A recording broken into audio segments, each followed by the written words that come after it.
Dia do professor é hoje, verdade, obrigado, valeu, muito obrigado. Agora fixou. Bom dia a todos, a todas, a não todos, a não todas e etc. Então aqui eu vou falar uma coisa, é um assunto, é muito legal assim, um assunto, acho que mais, bom, como eu tenho feito aqui no Bom Dia, na verdade, esse é um assunto sempre introduzindo questões, né? Depois, em outros momentos, desenvolvendo questões e por aí vai. O que eu quero falar aqui é um assunto chamado o ponto surdo. É uma ideia assim, de um cara chamado Jean-Michel Vives. Né? É interessante a ideia que ele tem aqui. Tem no Lacan, né, de onde ele tira os principais pontos a princípio, né? E eu vou comentar aqui para vocês um pouco a respeito disso. É muito interessante, porque isso veio, né, eu estou preparando umas coisas para o doutorado e ontem eu estava preparando material para o grupo de histeria. E lá no grupo de histeria, nesse livro aqui do Bolas, falávamos sobre a questão da parole materna, né? E falando sobre o que ele traz, assim, antes mesmo da criança utilizar os significantes da maneira como eles são mesmo, as palavras, poder realmente articular palavras, saber do que se trata, você tem aquele banho de linguagem materno e que vem via a sonoridade da voz, né? Vem via essa coisa que é o que está por trás da linguagem, que é o que está por trás da fala e que eu chamaria aqui da música, a musicalidade que tem, né, na voz, a musicalidade que tem na linguagem, que é meio que um fio condutor assim, de tudo, né, anterior a isso. E vai trazendo esse raciocínio dentro de uma perspectiva, então, desse banho vocálico inicialmente. Eu até fiz ontem uma postagem falando assim, né, ó, ele coloca, vai colocar, eu não vou achar aqui, bom, deixa eu achar, não vou achar, então não vou daqui não. Ele coloca, a fala materna é o significante acústico como ação corporal.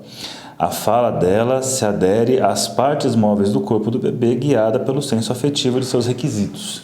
Isso traz aqui aquela coisa, por exemplo, quando o Winnicott está falando do handling, né, em que você tem o toque ali no corpo, através do manejo, a mãe vai dando corporeidade ao corpo do bebê, e que isso é feito junto com sons, é feito junto com músicas, ela cantarola algo, ela faz lá um acalanto, ela faz barulhinhos, ela faz sons de tudo quanto é tipo, e isso vai marcando vários pontos ali do corpo. Então a gente começou com esse raciocínio, né, sobre essa marcação da voz, a marcação do som, da musicalidade no corpo, como uma experiência muito primitiva, né, começando por aí. E aí, nas buscas aqui, que eu estava fazendo por uma questão do doutorado, eu acabei trazendo algo que está no livro chamado O Olhar e a Voz na Clínica Psicanalítica, organizado por Julia Justen e Maurício Eugênio Malisca, da editora Pontes, da Maiêutica Florianópolis. E fiquei bem contente aqui com esse texto, com esse livro, com os textos que aparecem. Só pegar um pouco aqui para entender do que eu estou falando. Nós temos logo na introdução, e a introdução é feita pela Júlia, pelo Maurício, organizadores, diz o seguinte, ó, a pulsão invocante, né, aquela que invoca, que chama, né, tem a ver com a voz, pulsão escópica tem a ver ali com o olhar, né, e tantas outras pulsões que o Freud relata e estudamos em psicanálise, mas assim, a pulsão invocante apresenta-se de forma diferente dos demais orifícios erógenos. Olha que interessante esse raciocínio. O ouvido, dirá Lacan, é o único que não se pode fechar. Você pode tapar os olhos, por exemplo, você pode fechar a boca, você pode fazer esse tipo de operação em todos os orifícios, exceto o ouvido. Pode até tentar tapar, mas você não vai conseguir com a mão, você pode enfiar o dedo ali, você pode enfiar o dedo e ficar lá, tentar de alguma forma expulsar alguma coisa, mas é o único de todos os orifícios erógenos que não se fecha. e diz: essa não oclusão da zona erógena produz um elemento diferencial na pulsão invocante. Então, por conta disso, a pulsão invocante tem algo de diferente das demais pulsões, pois o pequeno sujeito por vir não ficará mouco, né, não ficará surdo diante da voz da mãe, do mesmo modo como ao fechar os olhos se subtrairia do olhar da mãe. Aquela coisa do método avestruz: fechei os olhos, não enxergo mais, logo ninguém me enxerga. Então eu consigo fazer essa operação mágica de desaparecer a mãe, por exemplo. E pensar assim, mas por que desapareceria a mãe? Por uma questão de um alívio também, né? É muito bom a presença do outro, mas é necessário que tenha a falta do outro para que a presença seja prazerosa. Isso daí eu já falei tantas vezes, isso daí claramente se encontra em vários pontos da psicanálise, que é a importância da falta, que tem a ver com castração. Se você pegar, por exemplo, a ideia de castração, normalmente a gente está associando ali a fase fálica, a ameaça da perda do pênis, por exemplo, mas se você pega, por exemplo, o texto do Lacan, Os Complexos Familiares, ele está falando de castrações ou de faltas, né, de interrupções de continuidade desde ali do desmame. Então, o desmame é uma experiência de descontinuidade. O complexo de intrusão, então o complexo de desmame é uma experiência de descontinuidade, de amamentação, de presença materna. Você tem depois o complexo intrusivo, né? o complexo ali dos irmãos, também como uma experiência de descontinuidade, porque o outro aparece como limite. Depois você tem o complexo de castração, e aí sim, uma ameaça de uma perda de si, algo tem que ser deixado para que você possa seguir como sujeito. Então, essas várias descontinuidades que são necessárias para o sujeito poder advir. Qual a repercussão na estrutura da surdez do bebê? Não sei ainda, não chegamos lá ainda. Vamos ver se a gente chega em algum momento, em algum bom dia, né? Porque eu introduzi um assunto e tem isso daí como algo muito específico a se pensar, e dentro disso específico para se pensar, você vai abrir um campo de possibilidades, né? Porque você vai ter aí, por exemplo, a transmissão via o contato com o corpo, vai ter alguma outra coisa aí para se pensar, outras formas de se escutar, né? Será que é possível um bebê completamente surdo ter essa experiência ou não? Isso, se eu falar agora, é pura especulação, né? Puro chute. Então, para não só chutar, vamos deixar para um outro momento e eu tentar ir atrás aí e tentar pensar a respeito disso, e achar material sobre isso. Então, mas voltando para cá, então essa ideia é bem interessante, poder fechar os olhos como uma interrupção necessária para a configuração do sujeito.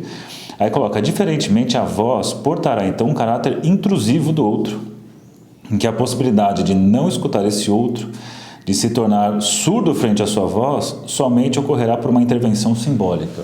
Então, deixar de escutar o outro, né, de ser invadido pela voz do outro, é uma operação que não depende do fechamento de um orifício, né? Simplesmente não consigo fechar os ouvidos, aquela coisa continua sendo escutada.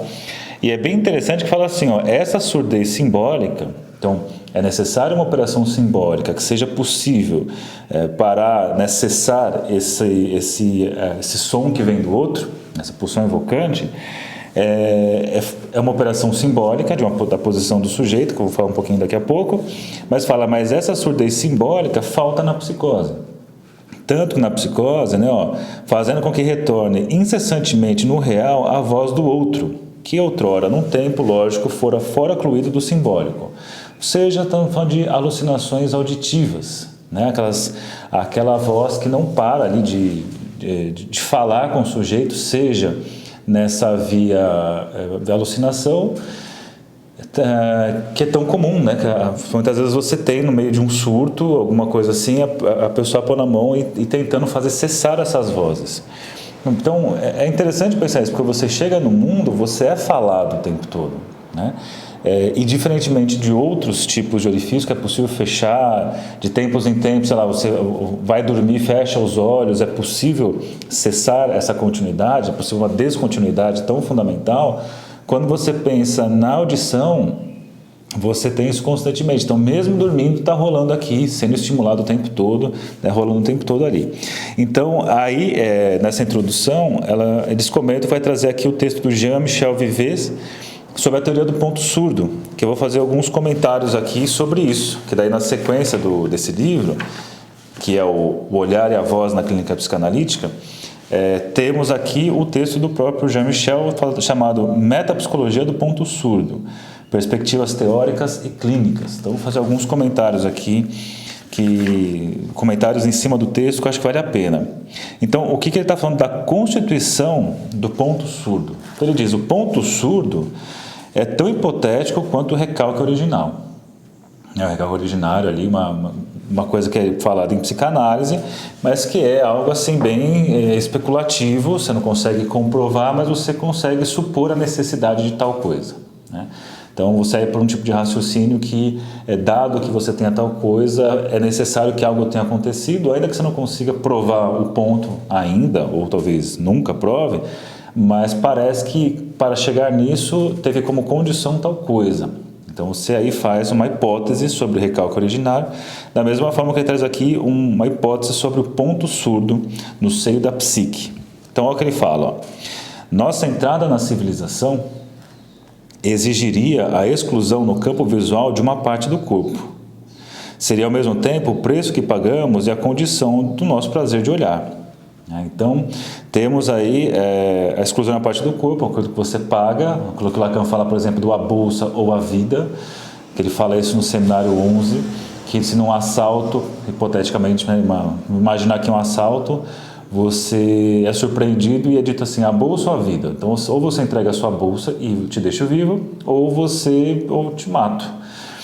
E aí ele coloca, se você topar entregar a bolsa, você tem a chance de permanecer vivo. Então você perdeu uma parte daquilo que era seu, tinha valor para você, você perde algo valoroso para você, mas você continua vivo e pode continuar vivo, viver sua vida com os outros, etc. Agora, se você não vai querer perder nada e vai dizer, não, prefiro que você me mate, bom, o outro vai lá, te mata e pega a bolsa na sequência. Então, por não querer abrir mão de uma parte de si, de algo que tem valor para si, o sujeito perde tudo. Dentro desse raciocínio, então, diante do bolso ou a vida, é melhor perder a bolsa e você tem pelo menos que você pode continuar com a sua vida. Então, essa ideia de uma parte do corpo que se perde é o preço de entrar na civilização, de fazer parte da civilização, de forma bem rápida de se pensar, só para ajudar nosso pensamento aqui, você tem que perder alguma coisa para estar junto em sociedade. Então, assim, há falta. Você não pode querer ter tudo porque você tem o outro na sua frente ali, você tem o outro como seu limite, então você tem que ter um certo ponto de freio, né? Se não acontece isso, são as pessoas que a gente às vezes julga, sei lá, eu tenho que ser correto, eu tenho que fazer tal coisa, e aquela pessoa lá faz o que bem entende, não sei o quê, né? E acaba aí se ferrando de alguma forma, ou não, né? Pensando na ideia você pega assim, a gente olha para os políticos, por exemplo, putz, a gente tem que pagar imposto, tem que fazer isso, aquilo, aquilo outro, e os políticos podem fazer o que bem entendem, né? Mas aí a nossa experiência, né, e desejo de que a falta também esteja presente para o outro, começa a criar aquelas narrativas do tipo, mas um dia ele vai ver só, Deus vai tirar dele, ou vai acontecer alguma coisa na vida dele, e se deu tudo certo na vida da pessoa, você vai dizer assim, não, mas numa outra vida, né, você cria até uma outra vida para dizer, uma hora essa pessoa vai perder alguma coisa. Então aqui, o passo suplementar que Lacan nos permite fazer é que o elemento excluído não é necessariamente a realidade dos órgãos genitais, que é a ideia lá do Freud, né? Não é que você vai perder o pipi, esse não é o ponto. É muito mais a perda do gozo, a perda da circulação sem fim, a perda da sua continuidade infinita, é você se deparar com um limite. Então ele diz, mas preferencialmente, esse elemento prelevado sobre o corpo da mãe, que é o olhar. Antes de olhar, o infante, né, o infans, melhor dizendo, que é o sem fala, é olhado de todos os lados. Olhares que, quanto mais intrusivos, mais difícil notar de onde eles vêm e como se proteger deles. Que é uma coisa muito comum na paranoia, né? Por exemplo, está sendo olhado o tempo todo e o incômodo de ser olhado o tempo todo. Que é a sensação de estou sendo perseguido, as pessoas querem saber sobre mim, né? Esse elemento permite estender a dimensão maléfica, geralmente associada ao olhar. Nós somos olhados sem saber de onde isso nos olha. Isso o quê? Bom, esse outro aí que olha, né? Como se livrar disso? Aí, olha que bacana. O infans, sem fala ainda, fica imerso logo na sua entrada no mundo, no espaço panóptico. Pensando aqui no panóptico do Foucault, né, da prisão lá, que você tem o ponto que você é olhado de todos os lados, né, de todos os lugares, você tem ali ao centro, né, a guarita, e dessa guarita todas as celas podem ser olhadas. Então você cria uma vigilância constante. Então essa experiência no mundo inicial do panóptico, para poder olhar e sentir prazer nisso, o sujeito deverá se livrar do peso do outro. Tá? Ser olhado o tempo todo, por um lado, inicialmente, é fundamental esse olhar para libidinizar o corpo, libidinizar ali a imagem. Por outro lado, ser olhado o tempo todo fica nesse nível panóptico de ser vigiado o tempo todo, de ser, então, olhado de forma constante e que pode levar a um estado paranoide. Aí você pegar, por exemplo, na literatura, vai pegar o caso Aimee, por exemplo, vai pegar Irmãs Papin, vai pegar, sei lá, Margaret Little. Você tem aquelas mães que olham constantemente, verificam a criança constantemente, quer saber da criança constantemente, está sempre ali olhando, e o quanto isso deixa nesse estado persecutório de estar sempre sendo olhado. Então, é uma delícia ser olhado, mas assim, está sendo olhado o tempo todo, aí cria aquela sensação de invasão, mas aquela sensação de uma outra forma. Então, por isso que ele coloca, o sujeito deverá se livrar do peso do outro, não mais somente ser olhado, mas olhar, que é a dimensão ativa da pulsão escópica. Então, ser olhado constantemente, depois poder ter a pausa nisso, também poder olhar para, e aí ele fala, a diferença de ser olhado e se fazer olhar. Olha que interessante. Se fazer olhar passa pelo ponto da vontade do sujeito. Eu quero que me veja agora, eu não quero que me veja, eu quero que me veja, eu não quero que me veja. Que é a ideia de, sei lá, de privacidade, ou fechar as portas, ou fechar a cortina. Agora, imagine um tipo de exposição que você está sendo visto o tempo todo. É que você não tem como. Uma casa de vidro e que só tem um único cômodo, que não tem lugar para você se esconder atrás, você está sempre todo sendo olhado ou o tempo todo sendo filmado, tipo um Big Brother da vida, né? Então, você não está mais ali só se fazendo olhar quando você quer e de uma certa maneira como você quer se mostrar. Você está sendo olhado o tempo todo, mesmo nas situações mais constrangedoras e íntimas suas, que você nem queria que outro visse. Então, isso tira o peso, poder olhar e também se fazer olhar. Poderíamos chamar de posição de passivação da pulsão escópica. Se a dimensão visual for estruturada por uma ausência no seu campo, me parece necessário sustentar a hipótese que o campo sonoro se organiza ele próprio em volta de um ponto surdo. Então, da mesma forma que o olhar, fazer-se olhar, precisa de um ponto cego, um ponto ali em que a câmera não pegue, né? Imagine assim, que você está num ambiente que tem várias câmeras, lá Big Brother mesmo, né? E chega uma hora que você não aguenta mais, tudo que você vai fazer, você sabe que está sendo filmado, você quer, sei lá, fazer o quê, mas está sendo filmado o tempo todo. Mas aí você sabe que tem um único ponto nesse quarto, nessa casa, sei lá um único ponto em que a câmera não pega. Tipo, a câmera pega até aqui, a câmera 1 e a câmera 2 pega até aqui, mas esse filete aqui a câmera não pega. Então imagine que ir para esse lugar que a câmera não pega é esse lugar, esse ponto cego, um lugar de descanso em que assim, ali pelo menos eu não estou sendo visto o tempo todo, eu tenho um alívio de não ser visto o tempo todo. E aí eu posso pensar também que ali não sou visto o tempo todo, eu também posso, a partir do ponto em que não sou visto, me mostrar numa proporção que eu queira. Então eu posso mostrar um pouco das minhas pernas, do meu pé, do meu braço, da minha mão, da minha cabeça. Eu posso fazer alguma coisa, mas não completamente, então não todo olhado, né? Então é interessante pensar o ponto cego como essa possibilidade do sujeito poder desejar no sentido de fazer-se ver quando ele quer, se fazer olhar. E aí ele traz a hipótese que da mesma maneira que existe o ponto cego, deve existir o ponto surdo. E por que a questão do ponto surdo? Aí pensando nisso, essa voz que vem, essa som que vem do outro e que eu não consigo parar, né? Então, que enquanto eu tenho nessa operação aí visual, né, escópica, eu consigo fechar os olhos, né, eu consigo me fazer desaparecer, sair do campo desse olhar, na pulsão evocante, na questão da voz, o tempo todo está sendo invadido e vai dizer, é necessário então uma operação simbólica. Então vamos ver o que ele vai dizer aqui. Aí ele fala algumas coisas, por exemplo, né? Um bebê que desvia-se do seio poderia ser assim uma maneira de mostrar sua subjetividade. E desviar seu olhar poderia ser outra maneira. Então, isso de desviar do seio tem a ver com essa descontinuidade que eu falei. A importância da descontinuidade que mostra a sua subjetividade. Não quero. Da mesma forma que desviar um olhar significa não quero. Aí, desviar o ouvido. Não quero, mas não consigo, porque a voz não deixa de chegar. Aí ele diz assim...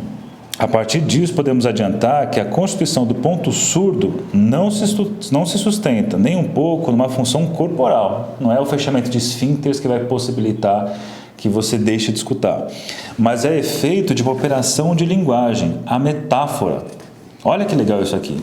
A metáfora, que é a operação de substituição significante na origem mesma do sujeito. Esta operação, no caso que nos interessa, teria como objetivo substituir a voz do sujeito em devir àquela do outro que o chamou a advir. Acho que então conclui aqui, deixa eu ver se tem mais algo dessa operação metafórica, então, essa posição. Acho que tem uma outra coisa aqui para comentar, como convite à leitura e a conhecer esse assunto, para quem não conhece. Quem conhece, bacana. Quem conhece mais ou menos, é um livro bem bacana, bem legal. Quem não conhece, é um ponto a começar a estudar, que eu acho que vale a pena.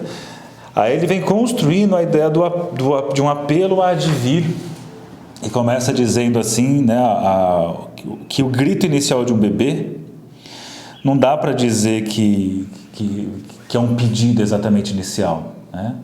Buongiorno. O grito pura descarga motora quando o bebê nasce, é uma pura descarga motora de um estado de sofrimento, inscrito no circuito da demanda, que se vê modificado em grito para. Que bacana aqui, né? Então, o infância, quando nasce, você fala ainda o bebê, e aí tem lá o bebê que saiu da barriga da mãe e grita quando nasce. Não está gritando, fazendo apelo nenhum ao outro, é um grito de sofrimento, do tipo sair de um meio fechado, bonitinho, hermeticamente fechado, constante, e venho para o mundo ali. E quem já viu, por exemplo, os espetáculos do parto, né, as presepadas que acontecem, é uma puta de uma violência que vai acontecer, e aí vem um grito puro, e diz, é um grito puro de descarga motora, que de um segundo momento vai se modificar em grito para.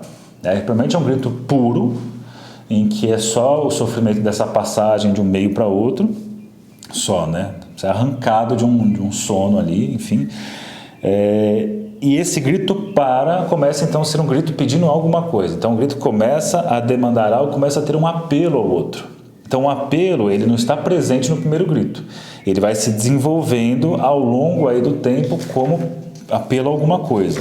E aí, só para finalizar, tem muita coisa nesse texto aqui, né? Então, mas só para convidar a leitura, que ele vai dizer assim sobre os três tempos do circuito pulsional, nessa via da pulsão escópica, do grito, da voz, em que ele fala assim, primeiro, como é que ele chama? Do primeiro tempo. Qual que é o primeiro tempo nessa dimensão? Ser ouvido. Um momento mítico corresponderia à expressão do grito. Nesse estágio, o sujeito não existe ainda, né? Só existe quando vai fazer apelo ao outro, quando começa, na verdade, né? Nós estaríamos no âmbito do que Lacan aponta na ocasião do seu seminário 10, a angústia, sob o paradoxal fórmula de sujeito do gozo. Portanto, esta posição ativa somente será percebida como tal no a posteriori, do encontro com a resposta do outro, que vem validar o fato que o sujeito em devir foi devidamente ouvido. Então, começa ali o bebê quando nasce um grito que não é direcionado a um outro, é um grito de sofrimento, mas que um outro, e aí podemos pegar emprestado um pouco do Winnicott nessa história da mãe, a preocupação materna primária, por exemplo, em que o bebê, ele não tem essa capacidade, ele não nasce, por exemplo, direcionado a uma mãe especificamente ou ao seio, ele nasce ali incomodado e gritando. Mas o outro, no caso aqui a mãe, ou preocupação materna primária, identificada com o bebê que nasceu, né, identificado com a precariedade do bebê, ela vai lá e se coloca no meio do caminho, ela coloca o seio no meio do caminho, ela aparece para ser encontrada, ser criada, de acordo com o Winnicott. E no caso aqui do Lacan, esse grito, que era só um grito, quando tem a resposta do outro, começa a criar a situação de um grito para, né, de um pedido para algum outro, que é o primeiro tempo, ainda não tem sujeito. No segundo tempo, ouvir. Então, o primeiro tempo foi ser ouvido. No segundo tempo, ouvir. Esse segundo tempo corresponderia ao aparecimento do outro, da pulsão que responde ao grito. Permite a oclusão da pulsão. Com efeito, a oclusão do circuito da pulsão invocante tem como especificidade, em relação às outras pulsões, né, o fato que necessita da intervenção ativa do outro, o que não é o caso das pulsões oral, anal e escópica. Oral, anal e escópica, eu posso ter como é que ele coloca aqui? Eu posso ter o cessar disso pelo próprio sujeito. No caso, a oclusão do circuito da pulsão invocante não tem a ver simplesmente com a vontade do próprio sujeito. Vai depender então desse outro. Mais uma vez aí, né? Porque a voz que vem desse outro, o som que vem desse outro, é só se o outro parar que é possível cessar, né, de escutar isso. Terceiro, se fazer ouvir. Esse terceiro tempo será aquele em que o sujeito em devir se faz voz, indo buscar o ouvido do outro para dele obter uma resposta. Ele supõe então um outro não surdo, suscetível a poder responder a seu apelo. Então veja aí 3 tempos que dá para explorar bastantão, que ele vai fazer aqui mais para frente, né? Então, o sujeito que era invocado pelo som original tomado na linguagem vai se tornar invocante. Neste retorno, ele conquistará sua própria voz. Ele vai, de acordo com a forma de Lacan, se fazer ouvir. E aí, olha que bacana aqui para concluir, ó. Mas, para que possa se fazer ouvir, é preciso que ele cesse de ouvir a voz originária, o que não consegue realizar o psicótico que está invadido por ela. E aí, né, tem algumas coisinhas, perspectivas clínicas aqui, e tem outros artigos nesse livro falando sobre essas questões, tanto da voz quanto do olhar. Então, sugestão de leitura, sugestão de conhecer o assunto, O Olhar e a Voz na Clínica Psicanalítica, Maêutica, Florianópolis, organização da Júlia Justen e o Maurício Eugênio Malisca, editora Pontes, sugestão de estudos. Então é isso, bom dia psicanálise e até amanhã.